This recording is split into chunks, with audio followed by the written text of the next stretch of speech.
Can we see TikTok private account videos? In today's video, we're diving into a topic that many of you have been curious about: how to see TikTok private account videos. So let's get started and make sure you're logged in to your account.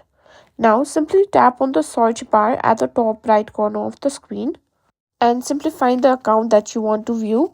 As you can see, this user has made their account private. So the simplest and most ethical way to view private video is to follow the account. If they accept your request, you'll have access to your private videos. You can just send a friendly message explaining what you would like to follow them, but keep it respectful. If your request isn't accepted, you can create a new account that aligns with the interest of the private account. Make sure your profile looks genuine and with a real photo, bio, and content. Just send a follow request and wait for approval. So these are the legitimate ways and ethical ways that you can use to send or view the private account videos.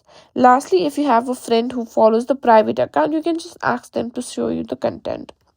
And that's it. That's how you can simply view private account videos.